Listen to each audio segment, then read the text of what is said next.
पैसा इंसान को अंधा कर देता है, इतना कि वो उसके लिए अपनी पूरी जिंदगी दांव पे लगा दे।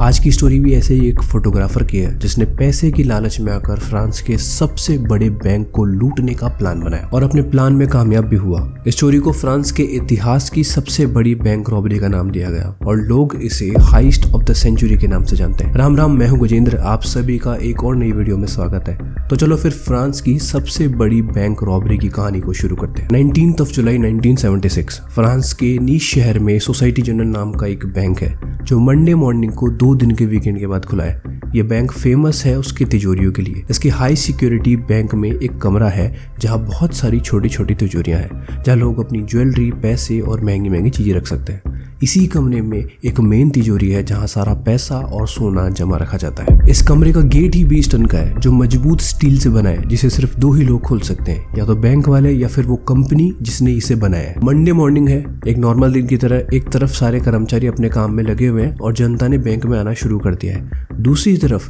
बैंक का एक कर्मचारी तिजोरी वाले कमरे में रूटीन चेक के लिए जाता है और उसके गेट को खोलने की कोशिश करता है, लेकिन वो गेट नहीं खुलता। ये नॉर्मल सी बात है क्योंकि वो गेट 75 साल पुराना है और कभी कभी अटक जाता है। बहुत कोशिश करने के बाद भी वो गेट नहीं खुलता तो बैंक वाले थोड़ी परेशानी में आ जाते हैं। बाहर खड़े लोग भी बार बार पूछ रहे हैं कि क्या दिक्कत है।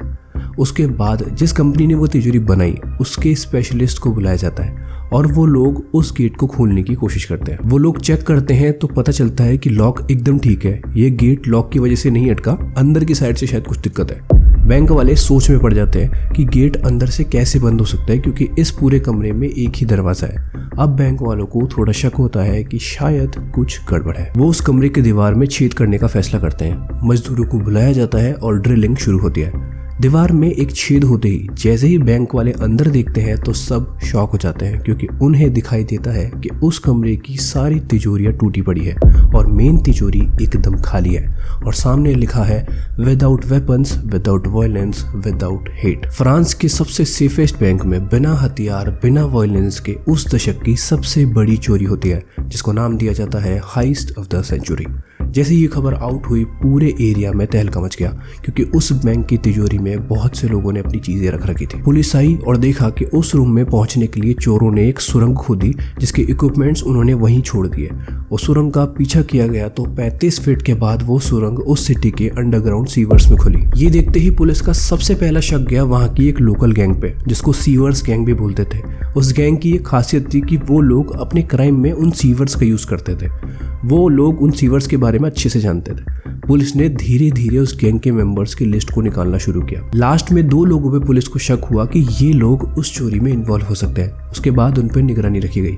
उस चोरी के कुछ दिनों के बाद उन दोनों में से एक बंदा एक सोने की ईंट को बेचने के लिए एक सुनार के पास पहुंचा तो पुलिस का शक यकीन में बदल गया और पुलिस ने उनको उठा लिया। इन्वेस्टिगेशन हुई पर पुलिस को लगा कि ये क्रिमिनल्स हैं, पर ये लड़ाई झगड़ा मारपीट जैसे क्राइम्स कर सकते हैं, लेकिन इस तरह की चोरी को प्लान करना इनके बस की बात नहीं है। इसके पीछे कोई ना कोई मास्टरमाइंड जरूर है। पुलिस ने उनको अपने तरीके से धमकाना स्टार्ट किया कि जिंदगी भर जेल से बाहर नहीं आ पाओगे और हो सकता है कि तुम्हारे परिवार को भी शक के तौर पर अरेस्ट कर लिया जाए। कुछ दिनों की इन्वेस्टिगेशन के बाद उन्होंने एक्सेप्ट कर लिया कि इन सब के पीछे एक मास्टरमाइंड है जिसका नाम है एल्बर्ट। एल्बर्ट एक छोटा सा फोटोग्राफर था जो शहर के बाहर अपनी बीवी के साथ एक शांत जगह में रहता था। जब पुलिस ने उससे पूछताछ की तो उसने बोला कि मैं तो गरीब आदमी हूँ, मेरा इन सबसे कोई लेना देना नहीं है, मुझे पैसों की इतनी भूख भी नहीं है, मेरे पास जो है मैं उसमें खुश हूँ। अब पुलिस थोड़ी कंफ्यूज हो गई क्योंकि ये आदमी दिखने में अपराधी नहीं लग रहा था और ना ही आज से पहले कभी पुलिस ने इसको अरेस्ट किया था। और जब इसके अड़ोसी पड़ोसियों से पूछा तो उन्होंने भी बोला कि ये तो बहुत अच्छा इंसान है, सीधा साधा आदमी है जो अपने काम से काम रखता है। पुलिस कंफ्यूज तो थी लेकिन उनको पता था कि वो गैंग मेंबर्स ऐसे ही किसी का नाम नहीं ले सकते थे, इसलिए एल्बर्ट को भी इन्वेस्टिगेशन के लिए ले जाया गया। उसके घर की जांच हुई तो पता चला कि वहाँ बॉम्ब्स और वेपन्स मिले।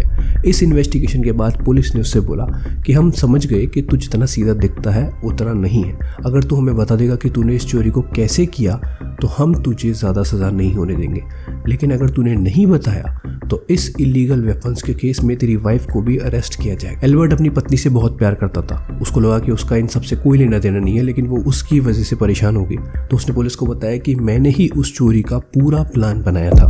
पुलिस ने उससे बोला कि शुरू से बताओ कि क्या क्या हुआ। तो उसने बताना शुरू किया। सबसे पहले उस बैंक के बारे में अल्बर्ट को अपने पड़ोसी से पता चला। उसने बोला कि वहाँ बहुत सारी महंगी महंगी चीज़ें उन तिजोरियों में पड़ी है, लेकिन कोई भी अलार्म सिस्टम नहीं है। तभी अल्बर्ट के मन में एक आइडिया आया। उसने भी उस बैंक में एक अकाउंट खुलवाया और अब वो भी उस तिजोरी वाले कमरे में जा सकता था। उस बैंक की एक पॉलिसी थी कि वो लोग उस रूम में अपने किसी भी गार्ड को नहीं भेजते थे, क्योंकि वो मानते थे कि लोगों की प्राइवेसी ज़्यादा इंपॉर्टेंट है। एल्बर्ट ने इसी बात का फायदा उठाया और वो अपना कैमरा लेकर उस कमरे में गया। उसने उस कैमरे से एक एक कोने की तस्वीरें ली ताकि बाद में वो अच्छे से इन सबको प्लान कर सके। उसके बाद उसने सोचा कि इस कमरे में घुसने का सिर्फ एक ही तरीका है और वो है सुरंग के थ्रू। अब वो अकेले ये सब नहीं कर सकता था, तो उसने सीवर्स गैंग को इस प्लान में शामिल किया। उस टनल की खुदाई बहुत धीरे धीरे हुई, क्योंकि वो लोग पुराने तरीके से खुदाई कर रहे थे। क्योंकि इसका कारण था वो नहीं चाहते थे कि किसी भी बाहर के आदमी को उनकी आवाज़ आए। अल्बर्ट ने उस सुरंग में वेंटिलेशन का इंतजाम भी किया था। वहाँ काम करने वाले लोग एक्सट्रीम कंडीशंस में काम कर रहे थे, तो उसने कहा था कि एक बार में सिर्फ 2 ही लोग काम करेंगे और हर 10 मिनट के बाद वो 10 मिनट का ब्रेक लेंगे। इस तरह से ये पूरा प्रोसेस चला और देखते ही देखते वो लोग तिजोरी के एकदम पास पहुंच गए। संडे मॉर्निंग का दिन आते आते वो लोग उस कमरे के अंदर पहुंच गए। उन्हें पता था कि बैंक मंडे को खुलेगा। उन्होंने एक एक करके सारी तिजोरियां खोलना शुरू की और उन्हें वहां 300 करोड़ से भी ज्यादा की ज्वेलरीज और कैश मिला। उसके बाद उस रात को उन्होंने एक जश्न की तरह बनाया। उन्होंने वहीं उसी रूम में बैठ के डिनर किया और अल्बर्ट ने एक दीवार पे लिखा, without violence, without weapons, without hate.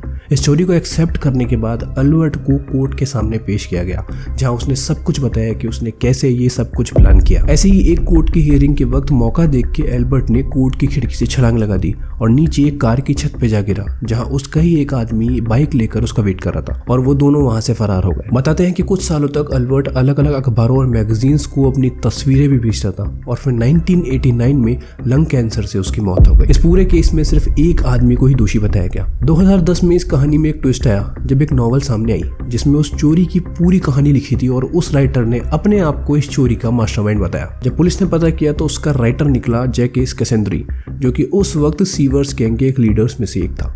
उसको लगा कि अब 42 साल बीत चुके हैं, अब उस केस में क्या ही होगा, लेकिन उसकी ये सोच उसको भारी पड़ी। पुलिस ने उस केस को वापस इन्वेस्टिगेशन में लिया, लेकिन कैसेंद्री के वकील ने कहा कि ये बुक एक नोवेल है और इसके बुनियाद पे किसी को अरेस्ट करना ठीक नहीं है और कैसेंद्री को छोड़ दिया गया। तो ये थी कहानी फ्रांस की सबसे बड़ी बैंक रॉबरी की। अगर आप यहाँ तक पहुँच गए तो मुझे कॉमेंट करके बताना कि आपको ये वीडियो कैसी लगी, और ऐसी और वीडियोस देखने के लिए स्क्रीन पे दिख रही इन वीडियोस पे क्लिक जरूर करना। मैं आपसे फिर मिलूंगा किसी और वीडियो के साथ, तब तक के लिए राम राम।